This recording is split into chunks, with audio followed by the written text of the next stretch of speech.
Bonjour à toutes, bonjour à tous. Aujourd'hui, je vais vous montrer comment réaliser quelque chose comme ceci. Je me mets un peu plus près pour vous montrer. Voilà, donc on va apprendre à interpréter et modifier un même et unique insecte dans différentes formes. Voilà. Cela s'appelle la tension par les bords. Et puis après, je vais un petit peu vous montrer comment donner du relief à tout ça et comment faire des valeurs différentes, allant du plus foncé au plus clair, des petits effets avec des points, des petits points partout.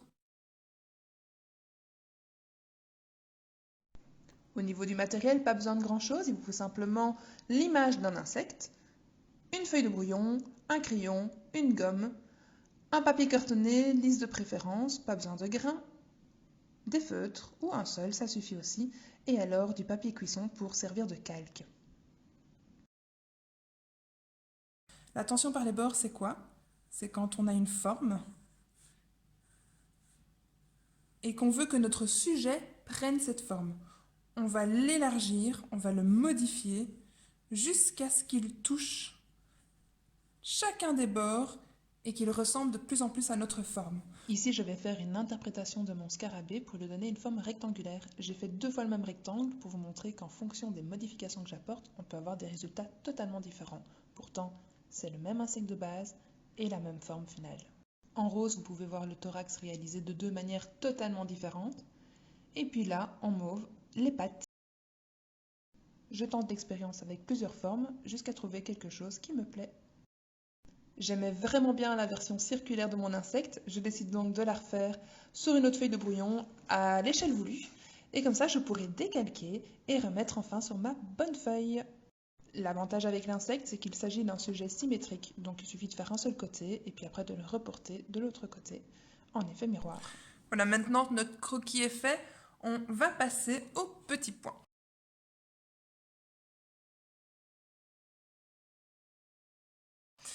Je vais donc utiliser un feutre, voilà, moi c'est un 0.8. J'ai pris assez gros parce que j'ai pas envie de perdre mon temps à faire des points minuscules non plus. Je vais prendre un peu ma fiche d'explication.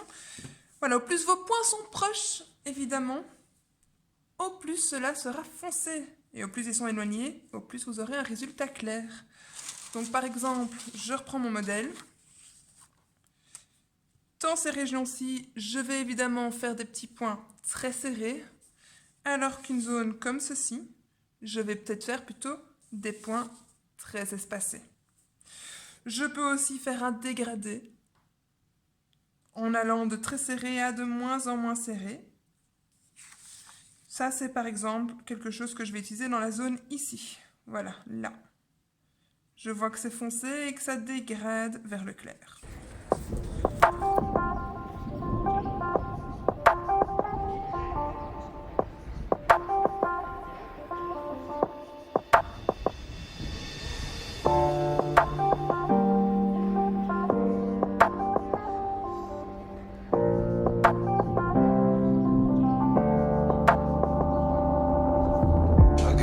Feeling we are gonna win. Our bodies make it perfect, and your eyes can make me swim. Then again, everything seems new. I can barely hold my tongue, to say the least. I'm into you. And your eyes are saying more than we can talk, and warmer than the bedroom spot. And your thighs, your kisses turn the outside, girl, that's all I need. I'll take you down the other road to breathe in something more. I find it harder to ignore the things I want you for. I know you don't want, I love you can't sing. The music was at the start.